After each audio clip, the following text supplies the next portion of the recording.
বাড়িতে যখন এরকম আচার কিংবা জ্যামের শিশি আছে সেটা খোলার সময় খুব অসুবিধা হয়। ঢাকনাটা এতটাই টাইট থাকে যে খুলতে খুব প্রবলেম হয়। তখন কি করবেন, প্রথমে এর ওপরে এরকম পলিথিনটাকে তুলে দেবেন। তারপরে কোনো ভারী জিনিস নিয়ে, যেমন আমি এখানে হামালদিস্তাতে যে ডান্ডাটা থাকে ওটা নিয়েছি, কিংবা বেলুন চাকির মধ্যে যে বেলুনটা থাকে ওটা নিয়ে এর চারপাশে এরকম আস্তে আস্তে করে টোকা দেবেন। সাবধানে দেবেন যেন শিশিটা আবার ভেঙে না যায়। টোকা দেওয়ার পর ঢাকনাটা ঘোরাবেন, দেখবেন খুব সহজেই এটা খুলে যাবে।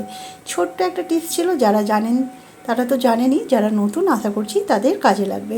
চলে গেলাম দ্বিতীয় টিপসে। একটা দেশলাই কাঠি যে এতটা কাজে লাগে এই টিপসটা না দেখলে বুঝবেন না।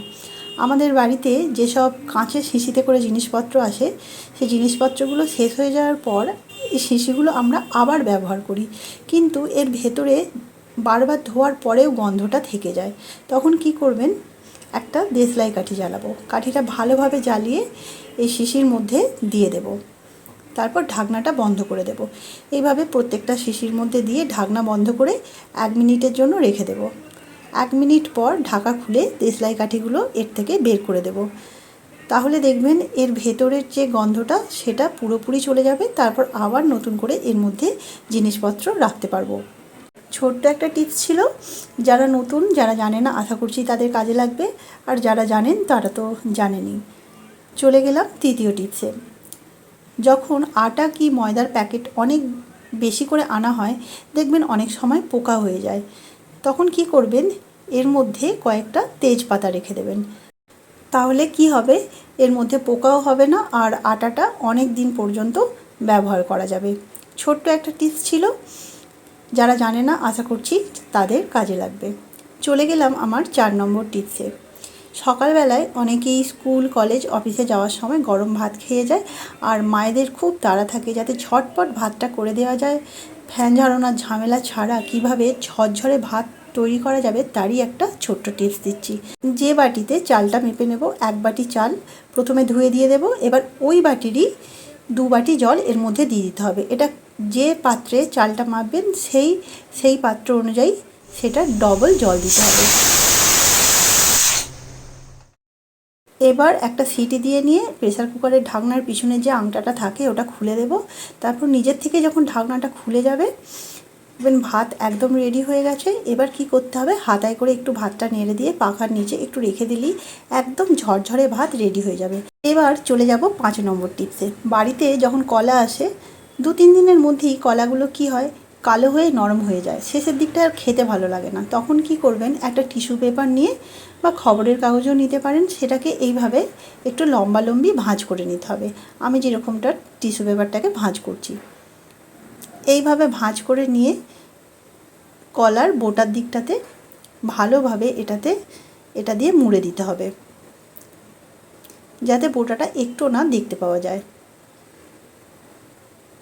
তারপর একটা রাবার ব্যান্ডের সাহায্যে এটাকে ভালো করে আটকে দিলেই তারপর আরও 2-3 দিন দেখবেন কলাটা ভালো থাকবে আর এটা খেতেও ভালো লাগবে। আর টিস্যু পেপারের বদলে এখানে খবরের কাগজও ব্যবহার করতে পারেন। এবার আমি যাচ্ছি 6 নম্বর টিপসে। সকালবেলায় ব্রেকফাস্টে কি বাচ্চাদের টিফিন বক্সে আমরা সুজি তো প্রায়ই ব্যবহার করে থাকি, আর বেশি করে সুজি নিয়ে এলে সুজির মধ্যে দেখবেন খুব তাড়াতাড়ি পোকা হয়ে যায়। তখন কি করবেন, একটা প্যানের মধ্যে সুজিটাকে দিয়ে মিডিয়াম ফ্লেমে 3-4 মিনিট ধরে এটাকে ভেজে নেব। কোনো রকম তেল বা ঘি ছাড়া শুকনো প্যানের মধ্যে ভেজে নিয়ে ঠান্ডা করে কৌটোর মধ্যে ভরে রেখে দেবো। তাহলে কি হবে, সুজির মধ্যে আর পোকাও হবে না, আর সকালবেলায় যখন তাড়াহুড়োর মধ্যে ব্রেকফাস্ট বা বাচ্চার টিফিন বানানোর জন্য সুজিটা ব্যবহার করা হবে, তখন আর নতুন করে ভাজতেও হবে না, এটা তাড়াতাড়ি চটজলদি হয়েও যাবে। ছোট্ট একটা টিপস ছিল। এবার চলে যাব আমার 7 নম্বর টিপসে। ফ্রিজের মধ্যে শাক রাখলে দেখবেন শাকটা খুব তাড়াতাড়ি এরকম শুকিয়ে যায়, পচে যায়, খুব তাড়াতাড়ি নষ্ট হয়ে যায়। তখন কি করবেন, এরকম টিস্যু পেপার নেবেন। টিস্যু পেপারের বদলে খবরের কাগজও নিতে পারেন। এরকম এর ওপরে শাকটা রাখবেন, রেখে টিস্যু পেপারটা দিয়ে এটা ভালোভাবে এইভাবে ফোল্ড করে নিতে হবে। যা যা শাক থাকবে 2-3 রকমের, সব কটাকেই এইভাবে একে একে টিস্যু পেপারে করে ফোল্ড করে নেব। এবার সব কটা শাককেই একটা এয়ারটাইট কন্টেনারের মধ্যে একে একে রেখে দেবো। আর খেয়াল রাখতে হবে শাকগুলো যাতে খুব চেপে চেপে না রাখা হয়। আমার কাছে যেহেতু অল্প শাক ছিল তাই আমি ছোট কন্টেনারের মধ্যে রেখেছি। আপনাদের কাছে যদি বেশি থাকে তাহলে বড় কন্টেনারের মধ্যে এটা রাখবেন, দেখবেন 1 সপ্তাহ পর্যন্ত এই শাকগুলো একদম টাটকা থাকবে আর এগুলো নষ্ট হয়ে যাবে না।